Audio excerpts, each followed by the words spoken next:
സഭയ്ക്ക് പുറത്ത് ഈ ശബരിമല വിഷയത്തിലുള്ള പ്രതിഷേധം വേറെ രൂപത്തിലേക്ക് കൊണ്ടുവരികയാണ്. ഇന്നിപ്പോൾ പത്തനംതിട്ടയിൽ തുടങ്ങിയിരിക്കുന്ന സംഗമം, വിശ്വാസി സംഗമം, അതിൽ KC വേണുഗോപാൽ പങ്കെടുക്കുന്നു. ഇനി അങ്ങോട്ട് തുടർ പ്രതിഷേധ പരമ്പര എന്ന് പറയുന്നു. എന്താണ് യഥാർത്ഥത്തിൽ കോൺഗ്രസ് ഈ വിഷയത്തിൽ ആലോചിക്കുന്നത്? കാരണം മുൻപ് BJP നടത്തിയിരുന്ന പ്രതിഷേധങ്ങളുടെ ഒരു സ്വഭാവത്തിലേക്ക് ഒരിക്കൽ പോലും കോൺഗ്രസ് പോയിരുന്നില്ല. പക്ഷേ ഇപ്പോൾ അയ്യപ്പന്റെ ചിത്രം വെച്ചുകൊണ്ട്, വിളക്ക് കത്തിച്ചുകൊണ്ടൊക്കെയുള്ള ഒരു പ്രതിഷേധ സ്വഭാവത്തിലേക്ക് കോൺഗ്രസ് മാറുകയാണ്. എന്താണ് ഉദ്ദേശിക്കുന്നത്? നോക്കൂ ശ്രീമതി സ്മൃതി, ഇത് കോൺഗ്രസിൻ്റെ പ്രതിഷേധം എന്ന് പറയുന്നത് ശബരിമലയിലെ സ്വർണം കടത്തിയ സംഭവത്തിലാണ്. അതൊരു ക്രിമിനൽ കുറ്റമാണ്. ആ ക്രിമിനൽ കുറ്റത്തിൽ ഒരു ഉത്തമമായ പ്രതിപക്ഷം നടത്തേണ്ട സമരപരിപാടികൾക്കാണ് UDFന് നേതൃത്വം കൊടുക്കുന്ന കോൺഗ്രസ് ശ്രമിക്കുന്നത്. അത് ഭക്തിയുടേതായ കാര്യം മാത്രമല്ലല്ലോ. സ്വർണം കടത്തിക്കൊണ്ടുപോവുക എന്നുള്ളത് ഒരു ക്രിമിനൽ കുറ്റമാണ്. ആ ക്രിമിനൽ കുറ്റം എന്ന രീതിയിൽ തന്നെയാണ് ഒന്നാമത്തെ കാര്യം. കാരണം സ്റ്റേറ്റിൻ്റെയാണ് പണം. സ്റ്റേറ്റിൻ്റെ പണം എന്ന് വെച്ചാൽ ദേവസ്വം ബോർഡിൻ്റെ ക്ഷേത്രത്തിലെ പണം എന്ന് പറയുമ്പോൾ അത് സംസ്ഥാനത്തിൻ്റെ പണമാണ്, സംസ്ഥാനത്തിൻ്റെ ഖജനാവിലെ പണമാണ്. അപ്പോൾ അതുകൊണ്ട് അതിൽ ഒരുപാട് കാര്യങ്ങൾ വരുന്നുണ്ട്. ഈ സ്വർണം മാത്രമല്ലല്ലോ, ഇലക്ട്രിസിറ്റി ബോർഡിന് കൊടുത്ത പണവും, പോലീസിന് കൊടുത്ത പണവും, ഫോറസ്റ്റ് ഡിപ്പാർട്ട്മെൻറ്റിന് കൊടുത്ത പണവും ഒക്കെ ദേവസ്വം, അതായത് തീർത്ഥാടന കാലത്ത് ഇതൊക്കെ ഇനി പുറത്ത് വരേണ്ടതായിട്ടുണ്ട്. അപ്പോൾ ആ കൃത്യമായ കണക്കുകളിലേക്കൊക്കെ പോകാൻ വേണ്ടിയുള്ള ഒരു പ്രക്ഷോഭത്തിൻ്റെ ഭാഗമായിട്ടാണ് അത്. രണ്ടാമത്തെ കാര്യം, നിയമസഭയ്ക്കുള്ളിൽ എന്തുകൊണ്ടാണ് LDFൻ്റെയും CPMൻ്റെയും തന്ത്രങ്ങൾ ദയനീയമായി പരാജയപ്പെട്ടത് എന്നവർ ചിന്തിക്കുന്നുണ്ടോ എന്ന് എനിക്കറിയില്ല. കാരണം സാധാരണഗതിയിൽ CPMും LDFും ഒക്കെ തന്ത്രങ്ങൾ മെനഞ്ഞിട്ടാണ് സഭയിലേക്ക് വരിക. മുതിർന്ന നേതാക്കളുടെ അഭാവം CPMനെ ഗ്രസിച്ചിട്ടുണ്ടോ എന്നൊരു ശങ്ക ഒരു പത്രപ്രവർത്തനം എന്ന് എനിക്ക് തോന്നുന്നുണ്ട്. ശ്രീ MV ഗോവിന്ദൻ മാഷ് എനിക്ക് തോന്നുന്നു അദ്ദേഹം സഭയിൽ ഉണ്ടായിരുന്നു എന്ന് തോന്നുന്നു. തെറ്റാണെങ്കിൽ ശ്രീ പ്രേമനെ തിരുത്താം. ഇല്ലെങ്കിൽ തന്നെ അദ്ദേഹമൊക്കെ ഉള്ള ഒരു നിയമസഭയിൽ എന്തുകൊണ്ടാണ് ഇങ്ങനെയുള്ള ഒരു രീതിയിലേക്ക് ഒരു എന്ന് വെച്ചാൽ നിയമസഭയുടെ അന്തസ്സിനെ കോട്ടം തട്ടുന്ന വിധത്തിലേക്കാണല്ലോ സഭാ സമ്മേളനത്തിലെ ട്രഷറി ബെഞ്ചിൽ നടക്കാൻ പോയത്. അതെന്തുകൊണ്ടാണ്? കാരണം എന്താണെന്ന് വെച്ചാൽ വിഷയം എന്താണ്? ശബരിമലയിലെ സ്വർണം കളവ് പോയ കാര്യം. അത് ചോദിക്കേണ്ട ബാധ്യത പ്രതിപക്ഷത്തിനാണ്. അത് ചോദിച്ച് മടുത്തപ്പോൾ അവർ പ്രത്യക്ഷ പ്രതിഷേധത്തിൽ സഭയ്ക്കുള്ളിൽ നടത്തി. അപ്പോൾ ബാനർ പിടിച്ചു, പ്ലക്കാർഡ് പിടിച്ചു. അതൊന്നും പുതുമയുള്ള കാര്യമില്ല, ഇതിന് മുമ്പ് നടത്തിയിട്ടുണ്ട്. പക്ഷേ അവർ ഒരു അക്രമവാസനയും നടത്താതെ തന്നെ അവരുടെ സമരം അവർ വിജയിപ്പിച്ചെടുത്തു. ഇവിടെ എന്തുകൊണ്ടാണ് CPM പരാജയപ്പെട്ടു പോയത്? അവരുടെ തന്ത്രം എന്തുകൊണ്ടാണ് പാളിയത്? അങ്ങനെ തന്ത്രം പാളിയത് കൊണ്ടാണ് അവർ പരിഹാസം എന്നുള്ള പുതിയ നയം പുറത്തെടുത്തത്.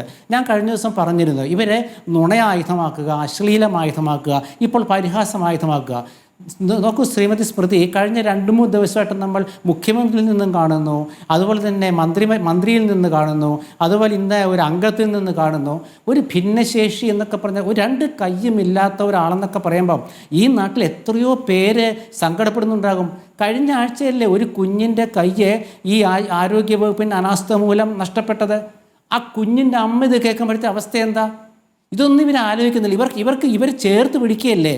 ഇതൊന്നും ഇവർ ആലോചിക്കുന്നില്ല. 2 കൈയില്ലാത്ത ഒരു മനുഷ്യനെക്കുറിച്ച് നമ്മൾ ആകുലപ്പെട്ടിരിക്കുമ്പോൾ അതൊക്കെ ഒരു തമാശ രൂപത്തിൽ പ്രതിപക്ഷത്തെ അടിക്കാനുള്ള വടിയാക്കുകയാണോ? ഞാനിവിടെ ആലോചിക്കുന്നത് 1957 EMS നമ്പൂതിരിപ്പാട് ഭാവി കേരളം എന്നൊരു മുദ്രാവാക്യവുമായി ചർച്ച തുടങ്ങിയിരുന്നു. ഒരുപക്ഷെ AKGയും EMSും അതുപോലെ BTRും രാമമൂർത്തിയൊന്നും ഒരിക്കലും പ്രതീക്ഷിച്ചിട്ടുണ്ടാവില്ല 2025 ആകുമ്പം കേരളത്തിലെ CPM ഭരണം ഇതുപോലെ ശബരിമല ക്ഷേത്രത്തിലെ സ്വർണവുമായി ബന്ധപ്പെട്ട ചർച്ചയ്ക്ക് വിധേയമാകുമെന്ന്.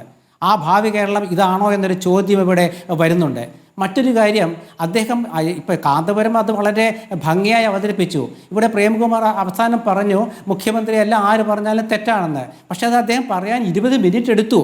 ഈ 20 മിനിറ്റിൻ്റെ ഇടയ്ക്ക് അദ്ദേഹത്തിൻ്റെ ഫോണിലേക്ക് എന്തെങ്കിലും ഒരു ക്യാപ്സ്യൂൾ വന്നിട്ടുണ്ടാകുമെന്ന് ഞാൻ കരുതുന്നു. തെറ്റാണെങ്കിൽ പ്രേമ താങ്കൾ ക്ഷമിക്കുക എന്ന് എനിക്ക് പറയാനുള്ളൂ.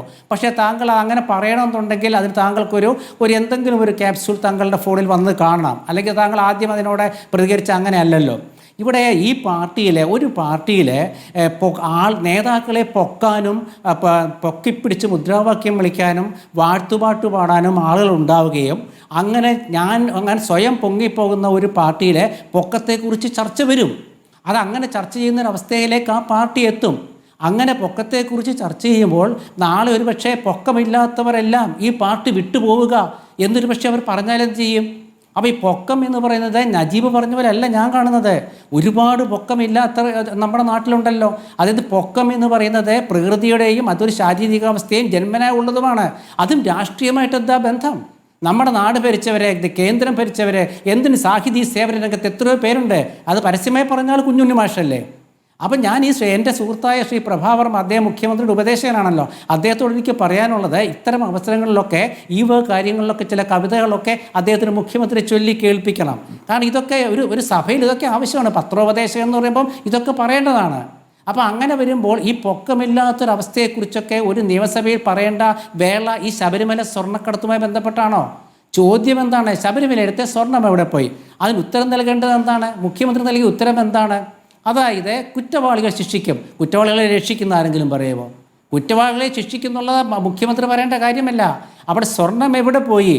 ആ സ്വർണം കടത്തിയതിൻ്റെ ഉത്തരവാദികൾക്കെതിരെ എന്തുകൊണ്ട് കഴിഞ്ഞ വർഷങ്ങൾക്കൊന്നും നടപടി എടുത്തില്ല? എന്തുകൊണ്ട് ഇത്തവണ മാത്രം അത് കണ്ടെത്തി? എന്തുകൊണ്ട് കോടതിക്ക് ഇതിൽ ഇടപെടേണ്ടി വന്നു? ഇവരിപ്പോൾ എപ്പോഴും പറയുന്നത് അന്വേഷണം നടക്കുന്നുണ്ടല്ലോ കൃത്യമായി എന്നാണ്. അത് കോടതിയെ തീരുമാനിച്ച ശ്രീമതി സ്മൃതി, അല്ലാണ്ട് ഈ സർക്കാരല്ല. സർക്കാർ അതിനോട് സഹകരിക്കണമെന്ന് കോടതി ആവശ്യപ്പെട്ടതുകൊണ്ടാണ്. അല്ലെ കോടതി സ്വയം അന്വേഷണം നടത്തും. അപ്പോൾ ഇത്തരമൊരു അവസ്ഥയിൽ നമ്മുടെ കമ്മ്യൂണിസ്റ്റ് പാർട്ടിയുടെ, മാർക്സിസ്റ്റ് പാർട്ടിയുടെ നയവ്യതിയാനം എന്ന് പറയുന്നത് നമ്മൾ നിസ്സാരമായി കണ്ടുകൂടാ. കാരണം അവരിപ്പോൾ ഒരു 80 ലക്ഷം വീടുകളിലേക്ക് ഇവരെ കോളേജ് കുട്ടികളെ ഉപയോഗിച്ച് സർവേ നടത്താൻ പോവുകയാണ്. എന്താണ് ഇവർ ഈ സർവേ കൊണ്ട് ഉദ്ദേശിക്കുന്നത്? ആ സർവേയിൽ ഇവരെ ഈ പറയാൻ പോകുന്ന കാര്യങ്ങൾ നമുക്കെന്താണെന്നറിയാം, അതൊരു PR വർക്കായിരിക്കും. പക്ഷേ ഈ പിണറായി ഗവൺമെൻറ്റിൻ്റെ ഭരണത്തിൽ തൊഴിലില്ലാത്ത കാര്യത്തെക്കുറിച്ച് ആ സർവേയിൽ ചോദിക്കുമോ? അവരോട് പൊതുവിദ്യാഭ്യാസ രംഗം, ഉന്നത വിദ്യാഭ്യാസ രംഗം ചോദിക്കുമോ? എന്തിന് ഭക്തരുടെ വീട്ടിൽ ചെല്ലുമ്പോൾ തിരിച്ചു ചോദിക്കില്ലേ സ്വർണത്തിൻ്റെ കാര്യം? അപ്പോൾ ഈ സർവേ നടത്തുമ്പോൾ ആ സർവേയുടെ ചോദ്യവലി തയ്യാറാക്കുന്നത് ആരാണ്? എന്തിനാണ് ഇത്ര ഒരു സർവേ? അതിന് ചിലവാകുന്ന പണം ഏതാണ്? ഇതൊക്കെ നമ്മൾ അന്വേഷിക്കണ്ടേ? അപ്പോൾ ഇതൊക്കെ മറച്ചു വെക്കാനായിട്ട് പരിഹാസവും അതുപോലെ തന്നെ ജനകീയ വിഷയങ്ങളെ മാറ്റിമറിക്കാനായിട്ട് നമ്മൾ സ്ഥിരം പറയുന്നത് പോലെ നല്ല പഞ്ചുവാചകങ്ങൾ, അത് പരിഹാസമായാലും കൊള്ളാം, അത് ആക്ഷേപമായാലും കൊള്ളാം, അത് വ്യക്തിഹത്യയായാലും കൊള്ളാം, അത് ചർച്ച ചെയ്യപ്പെടണം. ഇപ്പോൾ 2 ദിവസമായിട്ട് നമ്മുടെ ചർച്ചയുടെ പകുതി ഭാഗവും അപഹരിക്കപ്പെട്ടത് ഈ മുഖ്യമന്ത്രിയുടെ പ്രസ്താവനകളും മന്ത്രിയുടെ പ്രസ്താവനയും MLA പ്രസ്താവനയുമല്ലേ? അവിടെ ചർച്ച ചെയ്യാതെ പോയത് ശബരിമലയിലത്തെ സ്വർണത്തിൻ്റെ കാര്യത്തിൽ ഉണ്ടായ പുതിയ അന്വേഷണങ്ങളല്ലേ? കോടതിയുടെ നിരീക്ഷണത്തിലൊരു അന്വേഷണം നടക്കുമ്പോൾ ആ അന്വേഷണത്തോടെ സഹകരിക്കാൻ സംസ്ഥാന ഗവൺമെൻറ് തയ്യാറാവുകയാണെങ്കിൽ അവർ പറയേണ്ട ഉത്തരവിതല്ല.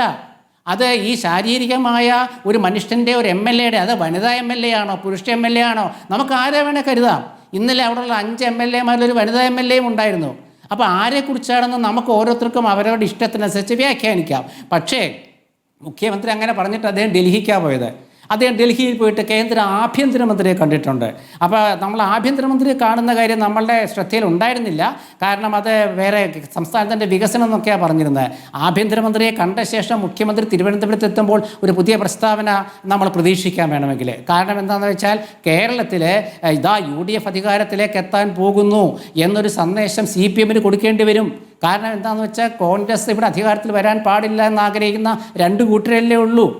ആ ഒരു കൂട്ടരുടെ കാര്യത്തിലെ വയനാട് വിഷയം ചർച്ച ചെയ്യാനാണ് ചൂരൽമല മുണ്ടക്കൈ.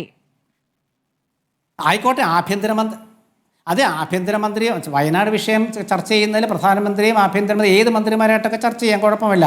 പക്ഷേ ആ വിഷയത്തിൽ ചർച്ച ചെയ്യേണ്ട ആൾ ആഭ്യന്തരമന്ത്രി ആണെങ്കിൽ ആയിക്കോട്ടെ, കുഴപ്പമില്ല, അത് നല്ല കാര്യം. പക്ഷേ അതിലൊരു രാഷ്ട്രീയം കൂടെ നമുക്ക് കാണേണ്ടതായിട്ടുണ്ട്. കാരണം ഇന്ന് നിയമസഭയിൽ 3 MLA-മാരെ സസ്പെൻഡ് ചെയ്തു ശ്രീ ഷംസീർ സ്പീക്കർ. ഈ 3 MLA-മാരെ സസ്പെൻഡ് ചെയ്യാനായിട്ട് ആരാണ് പ്രമേയം കൊണ്ടുവന്നത്? പാർലമെൻ്ററി കാര്യ മന്ത്രി MP രാജേഷ്. അദ്ദേഹം പുരോഗമന ചിന്താധികാരനാണ്, നവോത്ഥാന പ്രസ്ഥാനത്തിൻ്റെ വക്താവാണ്. കഴിഞ്ഞ വർഷം കേന്ദ്രത്തിൽ BJP ഗവൺമെൻറ് അവസാന കാലത്തെ കൂട്ടത്തോടെ സസ്പെൻഡ് ചെയ്തു പ്രതിപക്ഷ MLA-മാരെ, കോൺഗ്രസ് MLA-മാരെയൊക്കെ. അന്ന് CPM വളരെ രൂക്ഷമായിട്ട് നമ്മുടെ കേന്ദ്ര CPM കേട്ടോ, അവർ പ്രതികരിച്ചിരുന്നു. ഇപ്പൊ അതിന്റെ ഒരു ചെറിയ പതിപ്പല്ലേ ഇവിടെ കാണുന്നത്. ശരി, ഇവിടെ സ്പീക്കർ CPM-ന്റെ നയത്തിന് അനുകൂലമാണോ അത്? ശരി, തിരിച്ചെത്താം.